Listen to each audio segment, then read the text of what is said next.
Hey everyone, thanks for joining us for another episode of Escaping Rock Bottom. I'm your host, Brandon Lee.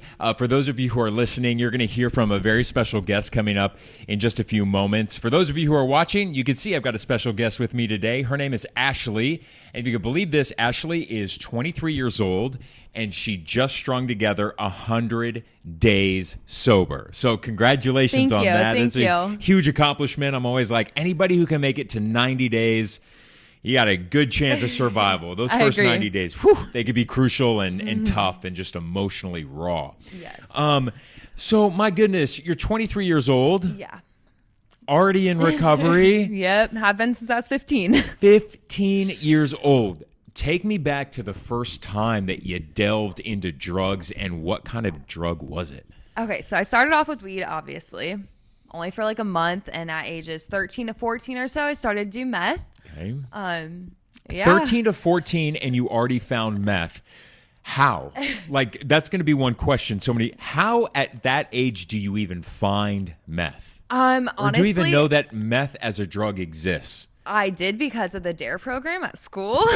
They taught me that meth was a drug, right? Dare to keep kids off drugs, hence educating them. Wait, what is that? I could do that and it produces what? Wow. Yeah, so they clearly didn't scare you enough with the DARE program. No, not really. Honestly, not really. It kind of made me curious. But no, I just stumbled upon it.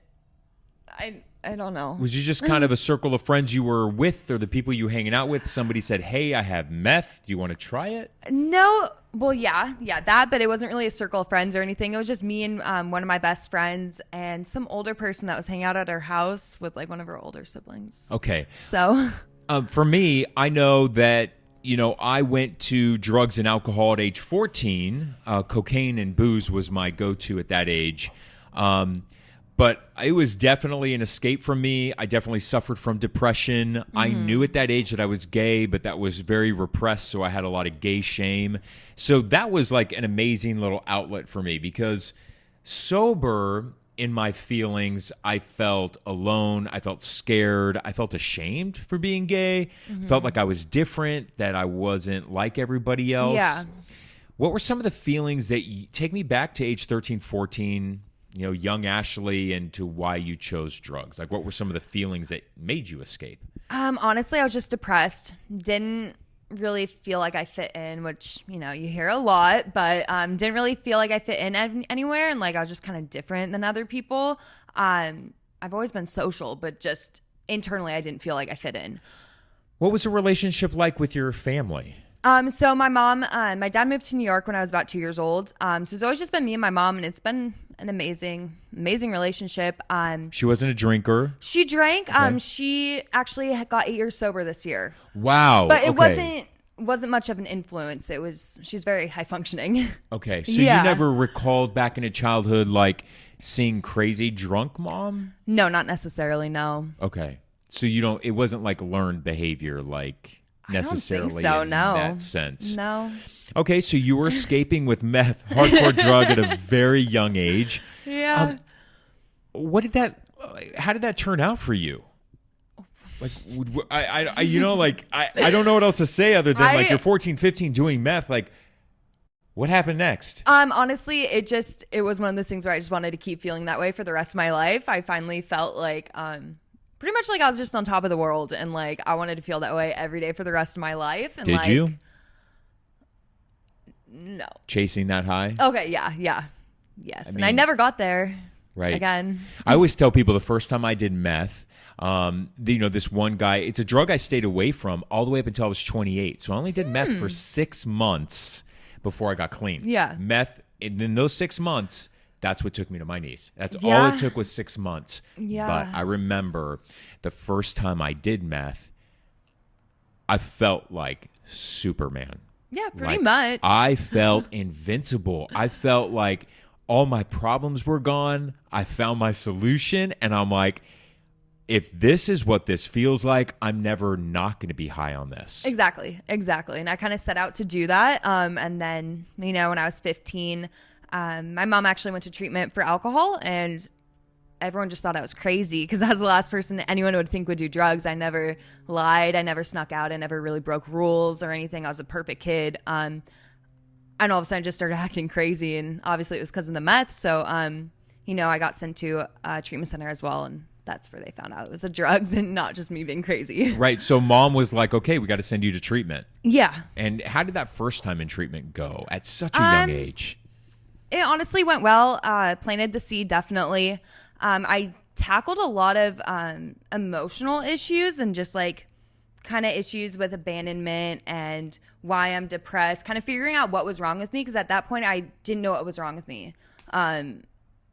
I just felt completely lost and alone. You know, there are some people who will preach, you don't need to know the why. You don't need to know the why you became a drug addict or why you went to alcohol. And that's fine for them. But I needed to know. Yeah. Like I wanted to know, because so many people would ask, like, if you didn't grow up with drugs around you, your parents weren't alcoholics, they didn't do drugs, how did you choose that? And I chose it as a teenager.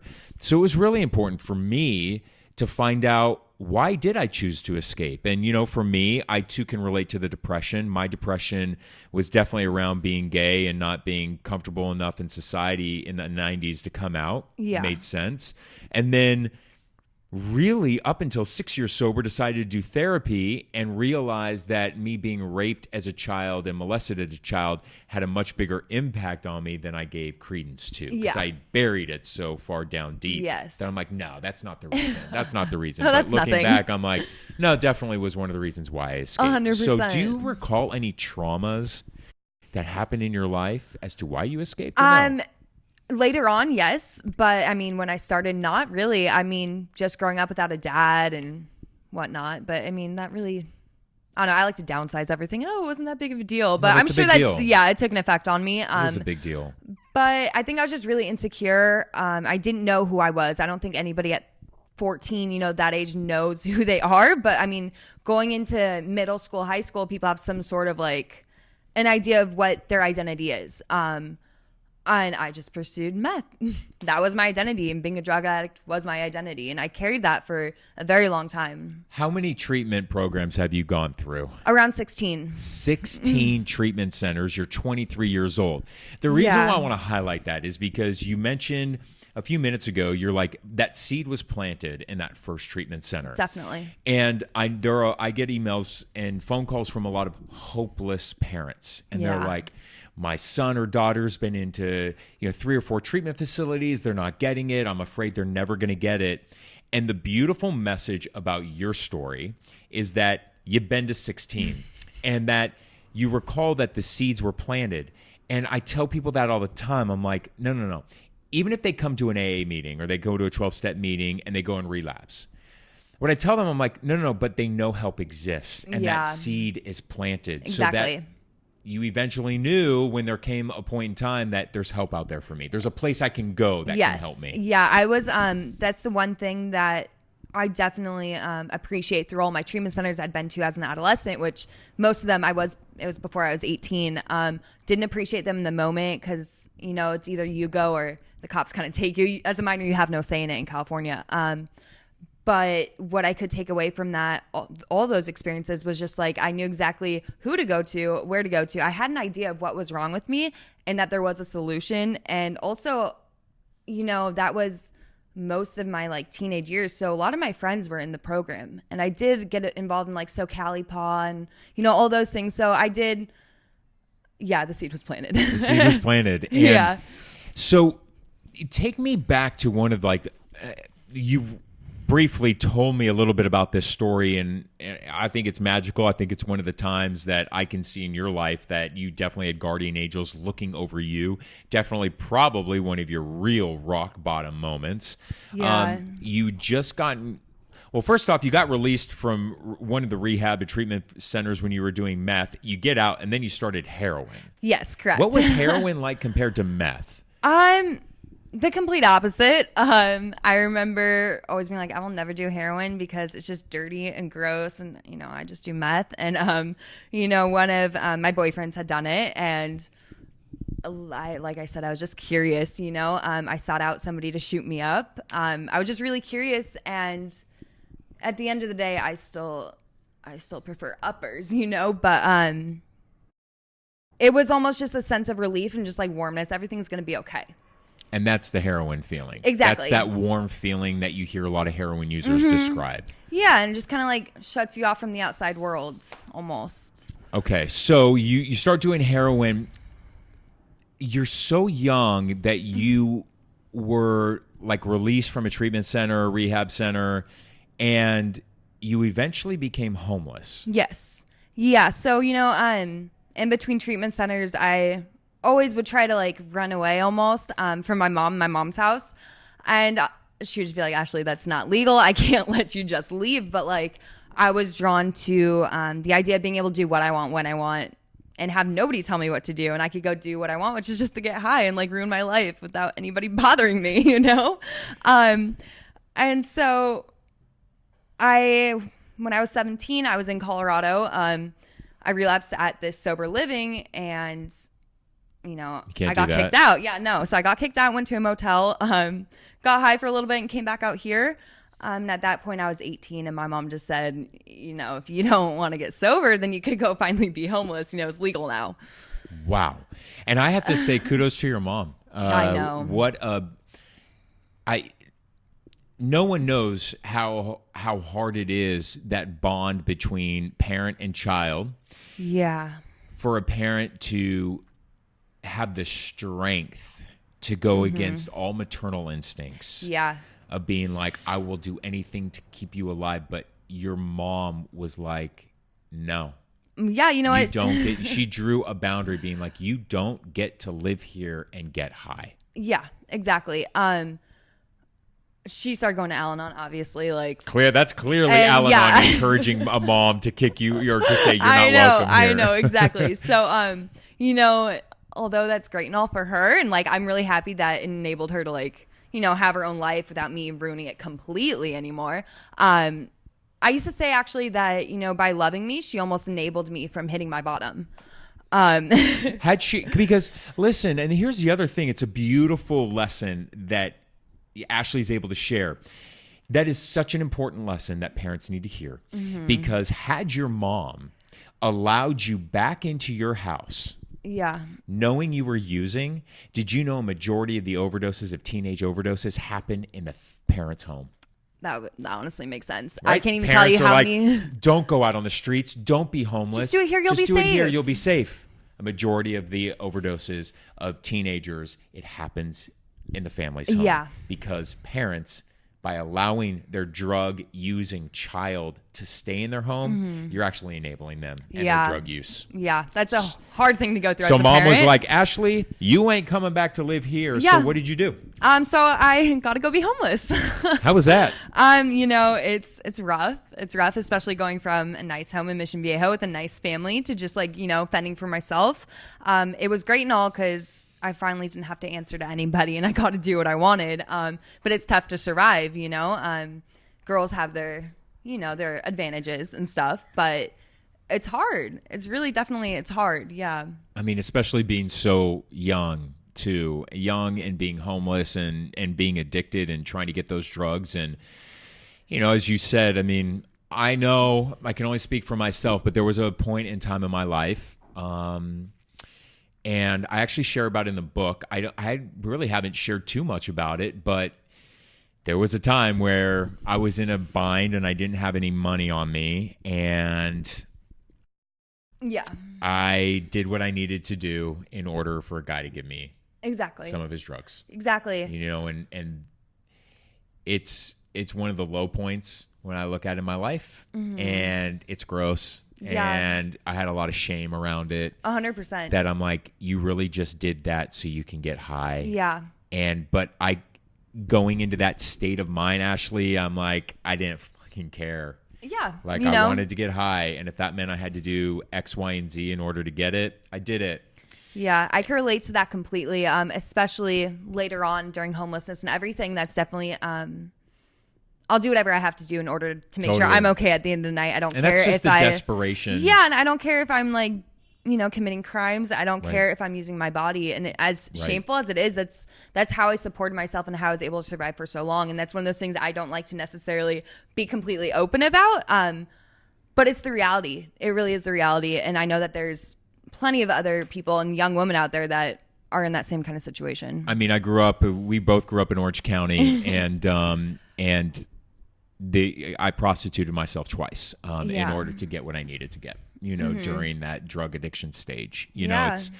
It's insane. And, I grew up in a beautiful neighborhood in Laguna Beach, California, and went to the best schools. And I just try and tell people it doesn't effing matter. None of it does. None of it matters. It doesn't discriminate. It doesn't discriminate. I don't care. And that's why, I put a face to addiction while I'm doing the podcast and writing the book, because I want people to know that was the life I once lived, but look at my life now, and look at the beautiful life that I've been able to build and create for myself now. It's all because I got sober, right? 100%. And I want people to know that, as painful as it can be sharing about me prostituting myself at twice in my life to get the drugs that I needed, I want people to know that it doesn't matter where you grow up. That's how far down the scale you can go. Exactly. And that's how ugly drug addiction can be. So at some point you have a child. Yes, I do. I have a 4-year-old. Ashley's got a 4-year-old. I do. You're 23 and you have 100 days sober. Yes. So next question is, at what point you've had times of sobriety, then you'd relapse, got some time together. Where did the baby come in? The baby came in. I got pregnant at 6 months sober in 2013. I'd gotten sober because Jody Barber had found me. I had my Godshot intervention, and I was convinced by a bunch of people that played a part in my life. They all showed up at the same gas station parking lot. So well, that's before the baby. So let's actually talk about that. So you were homeless, and really your rock bottom moment came at a time where all these guardian angels found you. Tell me about that story. So that was definitely my first rock bottom, a big eye opener. So, I was really out of my mind. I was very sick. I didn't know how sick I was. And I was just stuck in this gas station parking lot at a shopping center next to my mom's house for quite some time. Some nice lady had seen me and posted a picture of me on Facebook saying, how could I help this young lady? I don't know what to do. Is she okay? And somebody had seen her post and contacted their mom, who knew Jody Barber, and reached out to her, and she showed up to this parking lot where I was at. What was your reaction when Jody approached you? I think you didn't know Jody then. I think I had heard of her. I believe she helped my ex-boyfriend at the time or something like that. So, and just for background, Jody Barber has already been on my podcast. So if you're wondering who she is, you can go back through the episodes. I've interviewed Jody. Yeah. Jody lost her teenage son to an opioid overdose. Correct. And Jody's life mission now is to do whatever the hell she can to save as many youth as possible. And she definitely saved my life. So she showed up, and a couple of other people who didn't really communicate with each other at all. They were just all there at the same time. And so Jody convinced me to go to detox, and I went to go get medically cleared at the hospital. My mom noticed some rashes on my arms, and I was kind of really actually out of it. And so they ran some tests, and they found out I had sepsis, and I had probably had it for 2 days at that point. So it was in my heart. I got pneumonia, and so I was in the ICU for about 2 weeks with a PICC line in my neck, not really being told if I was going to be okay or not, or what was going to happen. And that was definitely a really scary moment for me. So I did decide to get sober after that. That was July 30th, 2013. And then when I was about 6 months sober, I got pregnant with my son, and had him at somewhere around 18 months of sobriety. So you were sober when you got pregnant. Correct. You stayed sober through the pregnancy. Yeah, and up until he was about 6 months old. Amazing. I So know. the baby's name is? Noah. So Noah doesn't have any drug withdrawals. No, okay, so amazing. Nope. Noah I know. is Thank God. Noah's good. Okay, but eventually you relapse. Yes, I did. So when he was about 6 months old, I was consumed with taking care of him. His dad was unfortunately getting high. I was working at an adolescent treatment facility, and didn't really make time for myself at all. So I was dry for a little bit, and then I couldn't stand it anymore. Being dry was worse than being high. I'm still stuck with the same person, but I don't even have drugs give me any sort of relief. So I eventually got high. Thought I could just get high a little bit. I didn't want to lose my job. I got my dream job, my dream life, and never thought that I would have that kind of life. And I ended up going on run for about 4 years. It's taken me nearly 4 years to get to this point. I haven't had 100 or so days since that point in 2013. Where is Noah been? So Noah's been with my mom. Okay. When I had my son, I was in sober living still, and so I moved back in with my mom. And then when everyone found out I had relapsed, I got off work at my treatment center job. I overdosed and I broke my jaw in 3 places. And yes, I was in the trauma unit at the ICU. And at that point, obviously my secret was blown. And my mom just said either you get clean or like you need to leave. And in leaving, like, you're going to risk him going to foster care. I can't take care of him. That was one of the hardest decisions I've ever had to make. I did try to get sober, and, after 30 days, I relapsed. And then I realized at the end of the day, it doesn't matter if I want to get clean. It doesn't matter if I have my son or all that I have to live for, or even how bad I really want it. If I'm not willing to put in the work, it doesn't mean anything, So I had to go have my experience. And my son has been with my mom. Son's not in foster care. No, thank God, no. My mom is amazing. I signed over my rights to her, and I could have either dragged him with me through this or, leave him somewhere safe. It's amazing. So you now have, in this state, you've got 100 days, right? I do. Now we're caught up, and you're at 100 days. Yeah.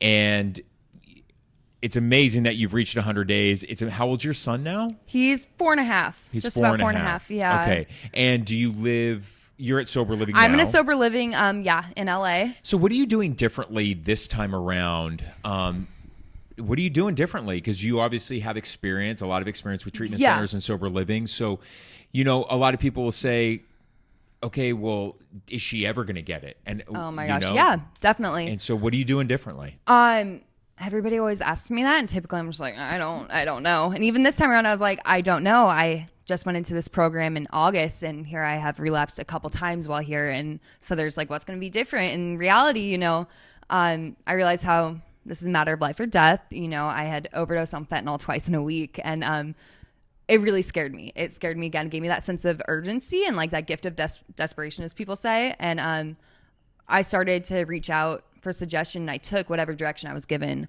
I jumped right into my steps. I really just submerged myself in this because I don't want to die. This is it's a tough question, and I mean it with a lot of compassion. Yeah. Because I want people to understand how powerful drugs can be. Yeah. Essentially, drugs were so powerful in your life that there were times where you chose drugs over your son. 100%. Yeah.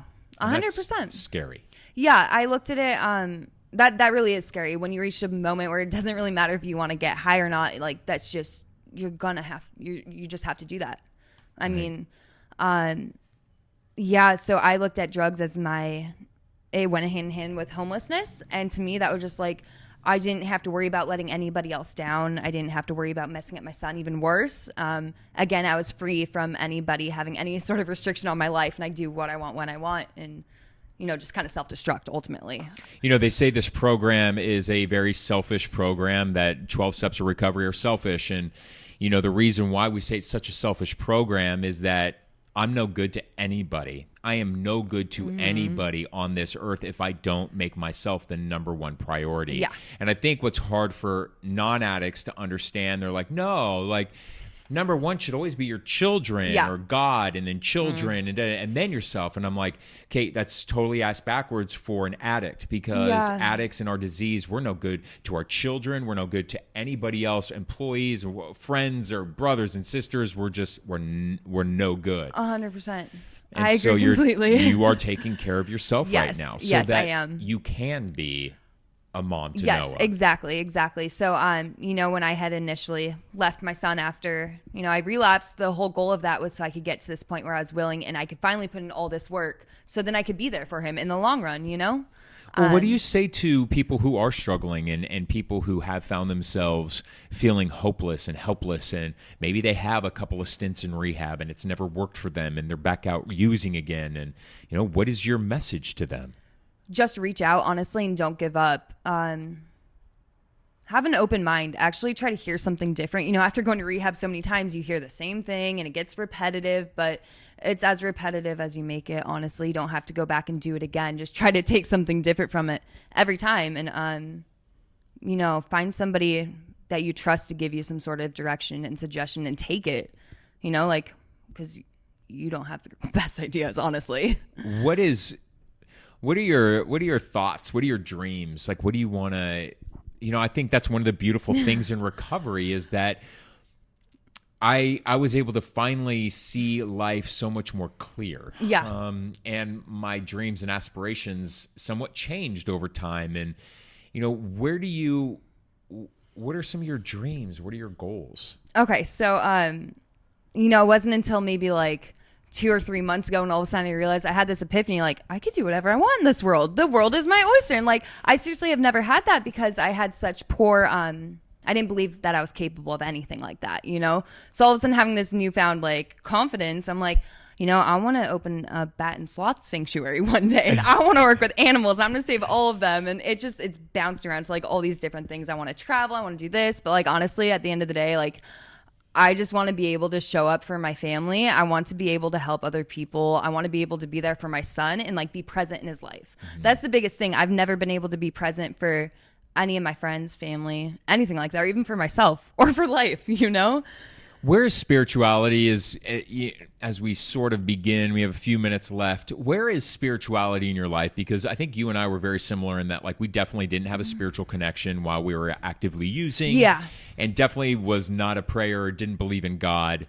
One of the things my sponsor had me do at the very beginning, and he asked me this first before he took me on, he's like, are you willing to do anything and everything that I ask of you to do in order to get sober? And I was like, reluctantly sure. And so he had me doing a lot of activities. And one of the things that I felt really uncomfortable doing, but I still did it, was getting on my knees on the side of my bed every night and every morning to just pray. Yes. So how do you build your relationship with your higher power, your spirituality?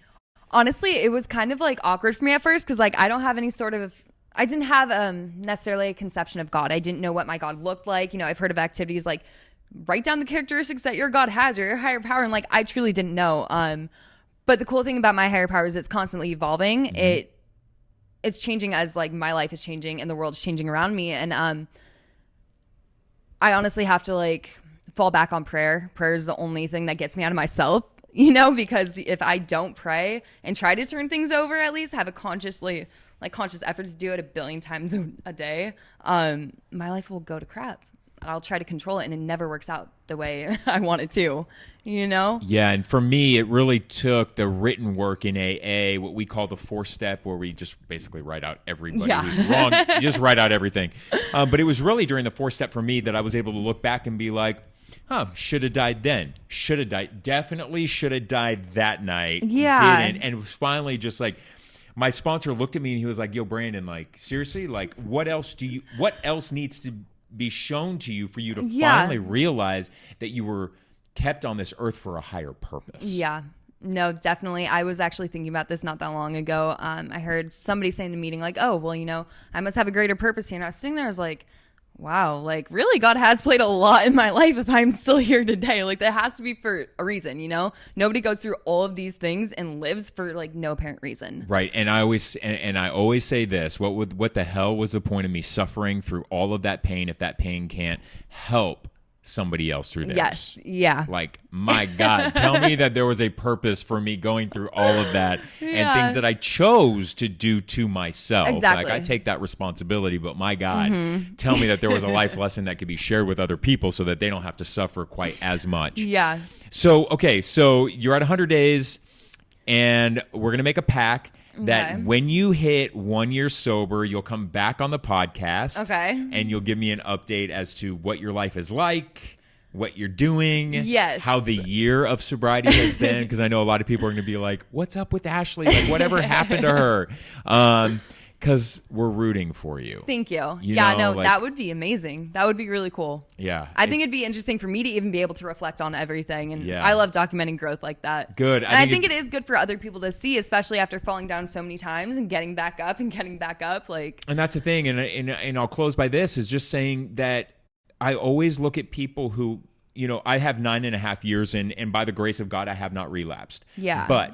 And that's not part of my story. And it doesn't have to be part of your story. But the reality is a lot of people do relapse. Yes. And I always say that, God, those are some of the strongest people out there that they actually came back and showed their face to the same room of addicts and alcoholics saying, I relapsed, but I'm back. And definitely humbling. it is humbling. And I have such a fear that I don't know if I would have the strength to overcome my ego to come back after if I did relapse. So that's why always I'm like, you came back.